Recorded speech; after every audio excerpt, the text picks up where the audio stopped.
This is the stupidest thing I have ever had to analyze, by the way, without any question. The very fact that we're talking about it is mind boggling.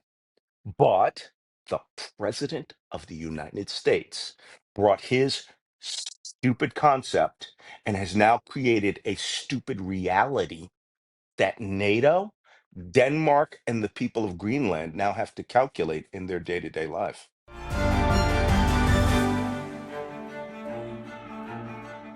Hi, I'm Fergus Macphee, and welcome to the Trump Report on Times Radio. A reminder, you can watch us every day, Monday through Friday, on our YouTube channel. But today, I'm delighted to say that joining me is Malcolm Nance, former US Naval Intelligence. Malcolm, thank you so much for coming on the Trump Report. Well, it's always exciting to be on the Trump Report. It's not like we don't have anything to talk about. No, absolutely not. It's always a pleasure to have you. And I do actually want to start Mm, talking to you about Trump's ambitions for Greenland, because you're currently mm, speaking to me from Copenhagen after mm. visiting Greenland Yes. before that. What have you learned on your trip? Well, people ask me, they go, why are you going to Greenland, right? You were Middle East, Southwest Asia, Sub-Saharan Africa, terrorism expert, but I also was explainer in chief, as the intelligence and counterterrorism analyst for NBC News for 6 years or so years. Then, of course, I went to Ukraine, joined the Ukrainian army. So that sort of made me an on-the-ground expert in Russia, Ukraine, considering as I risked my life every day for almost a year. But before I went to Ukraine, to join the army, I was there for almost 5 weeks, almost a month, over a month, studying the groundwork and the way that Russian forces were positioned, and to make a determination if the Russian invasion back in 2022, if the invasion which happened in February 2022 was actually going to happen. And there's only one way that you can learn that. I mean, you can study it academically, you can look at OSINT, you can watch propaganda videos, excuse me, but you have to be on the ground. And to learn and understand anything, you have to know the terrain, you have to know the culture, you have to know the people, you have to know language, you have to understand the politics and the history of the place that you're carrying out that operation. So I went to Ukraine. I'd studied Russian before. I went there. I started learning Ukrainian, which is different than Russian. Culturally different people, even though they were under the Soviet Union. So that gave me the ability to look at that situation from the ground, even from the Russian perspective. We drove down every highway that we knew Russia would have to invade on. And I came with the determination about 2 weeks into it that this thing was going to happen. Russia was going to invade Ukraine. There was just no way around it. Same thing's happening here with Greenland. I had been watching over time the comments from the Trump campaign at first. And twice Donald Trump said something that caught my attention.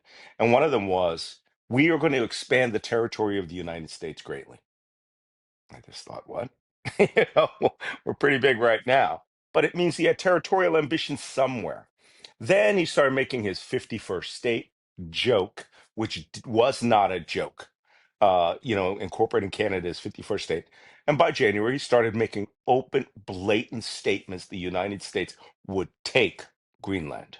Not, he kept saying annex. And I think people get misguided by the phrase annex. Um, Annex means that you're going to either incorporate it in such a way that you just surrender in the face of overwhelming power, or it's seized through the use of power. And what I learned in Greenland was this: one, the country is massive. Okay. It is not a small country. It's, well, yeah, it's the biggest island in the world because, I guess, you know, during the period, the Pangaean period, it broke off of the entire east coast of the Canada and the United States, and over a billion years drifted up there to be an independent island, right? If it had been attached to the United States, it would be what it is, right? It's just 2,500 kilometers long, right? And, almost 1,000 wide. And 90% of that country is under 1 mile, 2.2 kilometers of solid ice. And you can look at it, and everywhere you see white, that's not snow. That is ice that goes back to the ice age in many instances. So the western coast, southwestern coast, where at times it's inhabitable. And here's another thing, I get this error from many Americans, and the Trump administration said this. They said that there would be a shared culture between the Inuit of Alaska and the Inuit of Greenland, who they claim came over a few hundred years ago. Not at all. The Greenlandic people, the Kalisut, they have been there for 4,500 years. They have digs there, same hunting tools for seal and whale and narwhal, same flints that they were using up until the 1800s. An amazingly deep culture, but a culture rooted on one thing and one thing only: surviving the environment, which is the second thing I learned there. That environment will smack you right in the face. Whatever your plans or ideas are for travel, well, you better throw in, they say maybe, right? That's one of their national words, maybe. Maybe you can do it if Mother Nature and Mother of the Sea allow it. And those are two important factors. You said when you visited Ukraine, you got the sense that this invasion sort of was coming. So while Yeah. you were in Greenland, I mean, maybe we won't use the word invasion, but obviously you used the words taken and annexing. Did you get a sense that something is going to happen? Well, first off, what I got a sense of was that there's no just asking for Greenland. Okay. Again, our base that we have in the northern part, we've had bases in Greenland since 1941, right? We transshipped bombers and all sorts of things to Russia over Greenland. There are relics of those bases. The bases are there. There's relics of those fuel cans, old trucks just abandoned there. We had bases in the Cold War, and what is was back then Thule Air Base, and we actually had a secret underground nuclear missile base that was powered by a nuclear reactor, Camp Century. Um, they sort of went out of fashion as advances in technology happened in the Cold War. We still operate Thule Base, which is now called Patufic Space Base. That monitors radars and space-based sensors, and that's it. But that base is literally 900 miles to the capital Nook, due south over a 1 mile deep sheet of ice. So, it's an adventurous place. And oh, by the way, that's not even the northernmost base up there. Right?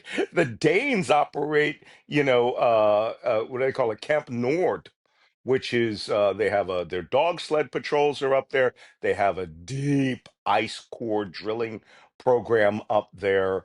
They're using part of that terrain as experiments from Mars.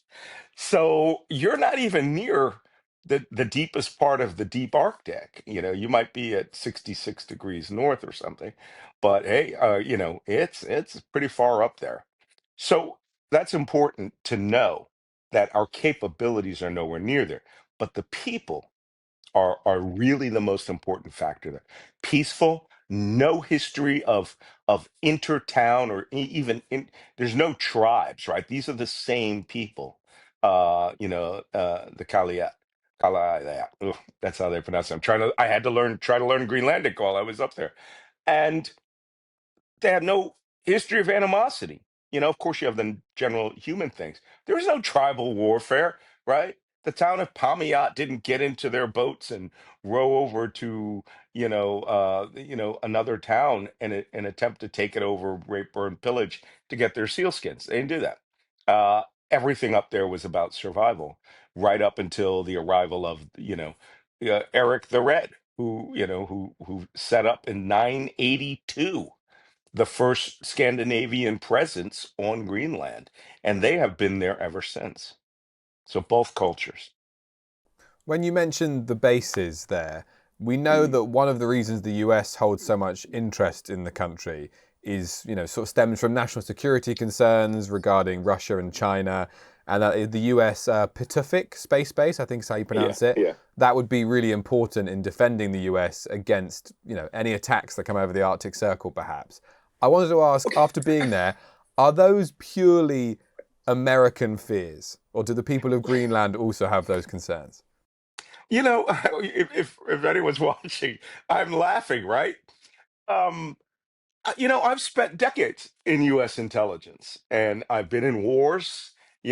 Several major invasions, counterterrorism wars, counterinsurgencies, naval combat. Um, exactly who are we defending from? Because it's not Donald Trump and Russia, because those two entities are like peas in a pod. Okay. Also, is it me or is it 1962 again? I mean, are we living in a Tom Clancy novel where, or some Robert Ludlum spy thriller where watching the radar environment, the radar scope of covering Russia in case they secretly launch, 500 ballistic missiles with atomic warheads on the top. And that base is going to give you the warning that that's coming. Well, you can do that from Western Maryland. You can do that from Florida. You can do that from a submarine that is at periscope depth and can get a satellite feed, right? That base is an anachronism. Now, granted, I have not been to the base, but I absolutely know what it does. I absolutely know how it was integrated. I pulled a short tour at a National Nuclear Command Post once. I also know that the Canadians operate the alert radar system chain in their Arctic. So, I mean, I got to be honest with you, right? If the end were to come, right, we would be at the end of a 23-minute till the end of the world um, scenario. Well, if Russia was actually boosting things that are a threat to the national security into space in the United States, you could literally go out the door of the base and look up and get a visual identification that there are hundreds of ballistic missiles airborne. So, precisely, what is the national security interest of the United States that they're looking at? They are saying it is actually the sea lanes that are there. Now, I'm an old school guy. I'm a grandpa spy. Um, I remember back in the oldie days of the Cold War, in which it was 10 years before the Soviet Union collapsed or so, that we really watched the Soviet naval threat. I mean, I'm a Navy guy. And no matter where you were in the world, you had to watch the Soviet Navy. And the scenario of the Soviet Navy and its submarines doing a blitz sortie out of Murmansk, heading down past Svalbard, where we had sensors, and then entering the GIUK, right? The the Greenland, Iceland, UK gap. So because they wouldn't go near Norway, they would go north into that gap and then flood the North Atlantic. This scenario was seen in Hunt for Red October, right? The movie, the Tom Clancy novel. And we kept great eyes on that. We don't have to do that now. Soviet Navy or the Russian Navy is a fraction of the size of the Soviet Navy. It doesn't even have the capability of getting out of port or even getting up to steam without us knowing it using real sensors in real time where we can track you. Submarines aren't as stealthy as they think they are in the modern world of modern technology. So if it's not that, then what is it? And what I'm hearing from their version of experts, what the people they want to call experts, is that it's really about the Northwest Passage, which passes through the Davis Strait, which is you go through to Greenland, right? You pass through the Davis Strait, then you get up into the Arctic islands of Banff, and then you get into the Arctic Sea itself, which is still seasonal. Uh, but What would be the purpose of that? Is it to break the ice and access minerals up there, oil, natural gas, or whatever? That would take a Herculean effort. I mean, you would have to commit $1 trillion to go up and get resources that right now are buried under the Arctic Sea. Here's the problem. Their calculation is that they're going to allow climate change to let it melt. Now, Manhattan may have something to say about that. The Maldives may have something to say about that.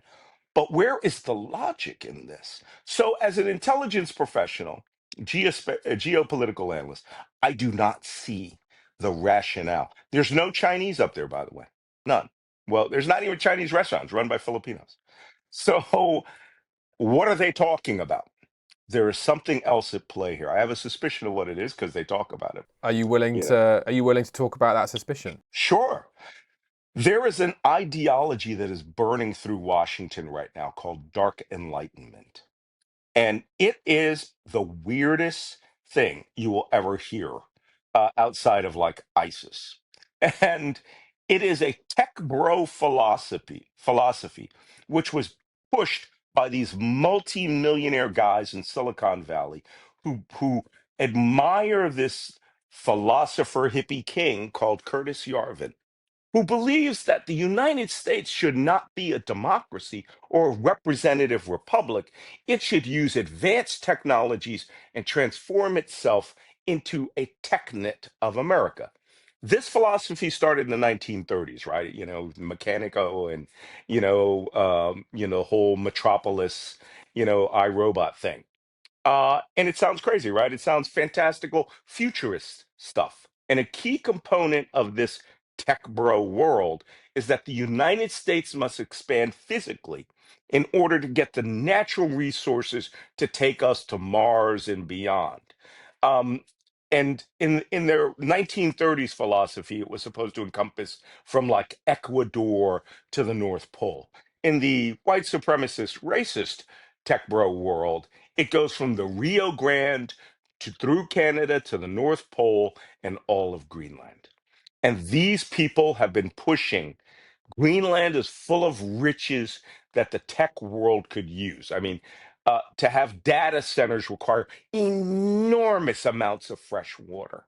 And they, hey, put it on the Russell Glacier near Kangerlussuaq, right? Just move all that up there, and you could have data centers that are 20 miles long.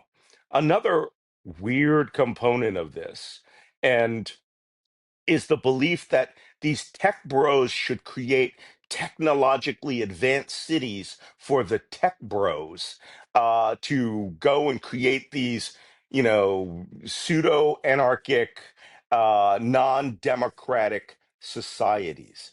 They're experimenting with this in Latin America by planning these cities, and they had one plan for Greenland, Because we should right? say, at the moment, obviously, officially, this is not government policy. It's not government policy, but it's being affected everywhere.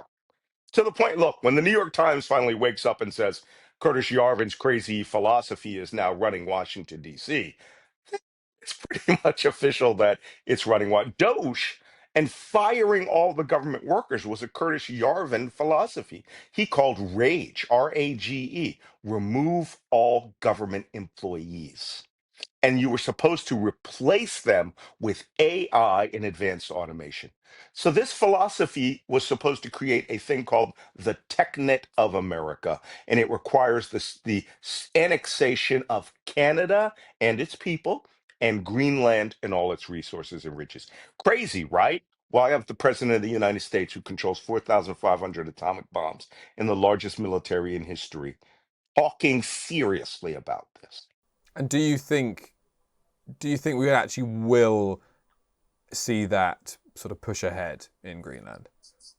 Look, bro, if there's anything I've learned in my career, I mean, helped affect two invasions. I have been in lots of defensive wars and terrorism wars. When it gets quiet, someone's loading ammunition. Now, we know there is an actual plan in effect. And we know that because very serious reporting has happened. Not only that, Donald Trump sent his son up there. He started shouting about it.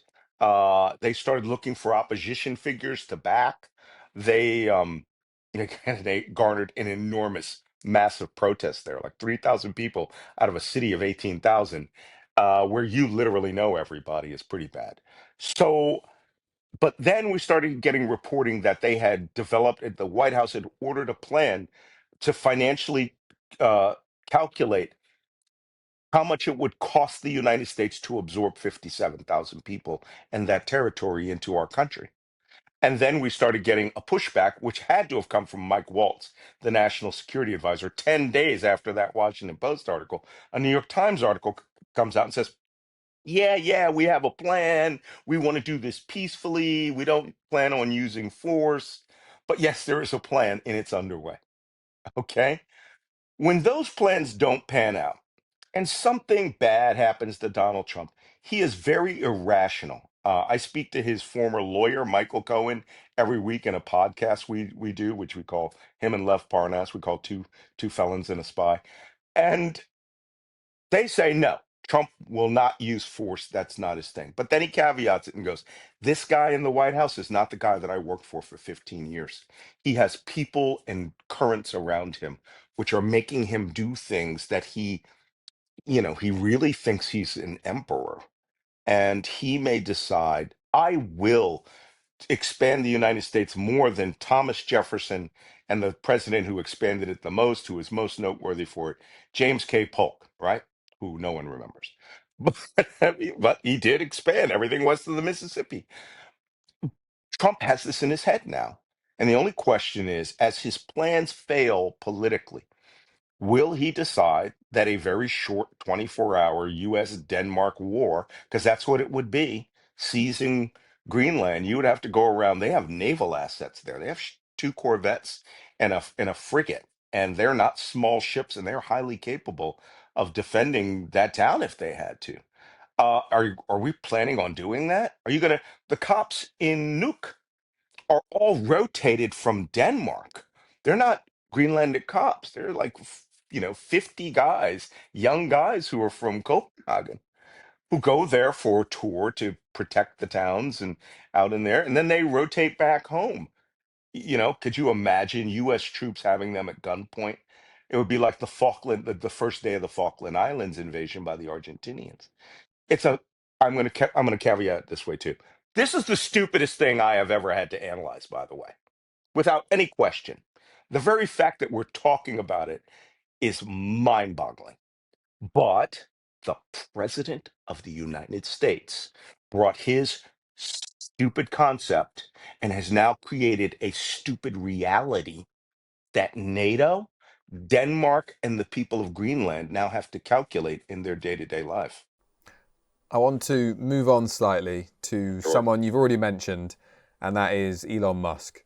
Now, we Mm. haven't actually seen much of him over the last month, but he spoke at the Qatar Economic Forum last night, where he Yeah. said that he's committed to staying as Tesla's CEO for the next 5 years, but he will cut back on his political spending, saying, I think I've done enough. I mean, is it over for him in the White House? He couched that at the end of his statement. He came back and said, "I think I've done enough." And then he said, "But if I think I need to spend more, I will." Because we should say he spent over $250 million in the presidential campaign, is what's reported. $250 million is the interest income on his money for about 10 minutes. So it's the equivalent of, not even you getting a half pint of shandy in your day-to-day world for a year. So that means nothing to him. Means a lot to the politicians. In seriousness, though, him making these public statements, does that Mm. imply some sort of cracks are showing between him and the rest of the White House team? Well, I don't know about the White House. I think even though the insiders say, yeah, Elon, he's done enough. Trump loves what Doge did. And what Doge did was implement that Curtis Yarvin rage ideology. I think that he has stolen enough data. Data is the gold currency of this world now. It is the ducat of the 21st century. And it has all the weight, of a medieval papal, declaration. If you have every bit of data of the people of the United States, which apparently was his goal, was to go into these databases and strip them, then you have 320 million people's most intimate tax details and all the rest. So he has anointed himself king of the AI future. Don't tell me he is not going to illegally, by the way, all of this is illegal. Take that data and incorporate it into Grok and try to make himself the AI king out there because, I mean, it would be the equivalent of getting every ounce of data on every person in China. They just don't have the buying power of America or the intimacy of knowledge that you could micro target, Malcolm Nance's dog if he went through my Chewy profile to determine how much he's eating each week and how much he would have to advertise to get that going or how much he uses Amazon. And does he pay his taxes? What date does he pay his tax? Is it filed on time ahead of time? Does he get an extension? These are indicators of human behavior, which are, look, from an intelligence perspective, no spy could ever want more than this. China wanted it, Russia wanted it, Elon Musk has taken it. I am dead certain that that's what happened. And when the great pushback of 2027 happens, every ounce of that needs to be accounted for. And if he did do this under the tutelage of Donald Trump, I don't care about Trump. He has immunity for all sorts of crazy things. But Elon Musk is a person. There is going look this the Tesla protests against him, which he says he's coming after everybody. Okay, yeah, the last major protest in the United States was 5 million people. There's talk of going up to 35 million people on June 14th. They all hate Tesla and they all hate him. So he seems to not understand that there are 8 billion people in this world, and maybe a few 100,000 actually like him. But I think Tesla's future is in grave question. Well, Malcolm, I'm sure we could talk about this all day. I'm afraid that is all we've got time for. But thank you so much for joining us on the Trump Report. Always my pleasure. I'll see you in the next one.